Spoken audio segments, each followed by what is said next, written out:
නමෝ බුද්දාය. අද මම කතා කරන්න යන්නේ වෘශ්චික ලග්න හිමියනි ඔබ ගැනයි.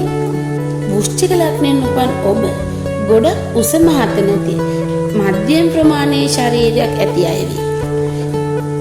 ඒ වගේම ඔබ නිතර අනුන් ගැන සිතන තමන්ට පාඩුවක් වුණත් අන් අයගේ සතුටේදී පවා සතුටු වෙන යහපත් ගති පැවතුම් නැති අයවි. ඒ වගේම ඔබ මුලදී කිසිම කෙනෙක්ට වරදක් කරන්නේ නැහැ. කිසිම කෙනෙක්ට වරදක් කරන්නේ නැහැ. හැබැයි ඔබට යම් කිසි කෙනෙක් වරදක් කරොත් ඔබ එලවා පහර දී. ඒ වගේම ඔබ නිතරම අනුන්ගේ සහයෝගයෙන් කටයුතු කිරීමට කැමතියි. ඒ කියන්නේ ඕනම කෙනෙක්ගේ සහාය පතනවා. ඔබ නිතරම ඕනම කෙනෙක්ගේ සහයෝගාත්මකව තමයි වැඩ කටයුතු කරන්න සූදානම් වෙන්න කැමතියි. ඒ වගේම ඔබ හරිම මස් මාංශ වලට ගිජුයි. මස් මාංශ වලට හරිම කැමති පුද්ගලයෝ බවට පත් වෙනවා. වෘශ්චික ලග්නෙන් උපන් ඔබ නිතරම කාටත් යටහත් පහත් වෙන්නේ. ඒක සමහරක් වෙලාවට වැඩිහිටි කෙනෙක්ට උනත් Tamanට වඩා උසස් කෙනෙක් උනත් ඔබ ඒ අය ඉදිරියේ නැවෙන්න කැමැත්තක් නැහැ. ඒ අය ඉදිරියේ නැවෙන්නේ නැහැ. හැබැයි මගේ මතය නම් ඒක එච්චර ඔබගේ තියෙන යම්කිසි දුර්වලතාවයක්. ඔබ සමහරක් තැන්වල නැමෙන්න ඕන තැන නැමෙන්න ඕන. ඒක ඔබ හදා ගන්න ඕනේ වෘශ්චික ලග්න හිමියන්. ඒ කියන්නේ ඔබ නිතරම ඔබේ මතයම තමන්ගේම මතය දරනවා.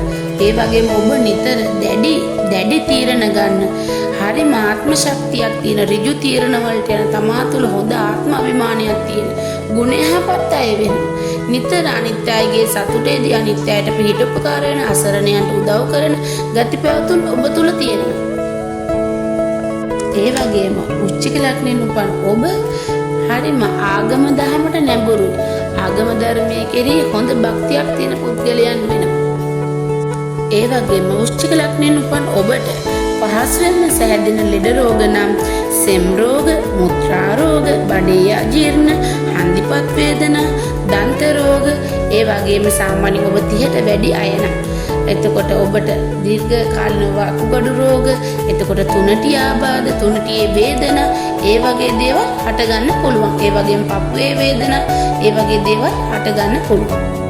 ඒ වගේම ඔබ සාමාන්‍යයෙන් මත්පැන් වලට යම් කිසි දීර්ඝ කාලිනව පාවිච්චි කරපු කෙනෙක් නම් එතකොට ඒ වගේ තැන්වලදී ඔබ චුට්ටක් ඔබේ සෞඛ්‍ය මට්ටම ගැන මීට වඩා හොයලා බලලා චුට්ටක් ප්‍රවේශම් වෙන්න ඕනේ. අද දින ඔබට මෙම ලග්න පලාපල රැගෙන ආපු මම ප්‍රවීණ ජ්‍යොතිෂ්‍යවේදී පාරම්පරික දී තුෂාරා මිහිරි දසොයිසා. මගේ මෙම වීඩියෝ එක නැරඹු ඔබ සැමට තෙරුවන් සරණයි.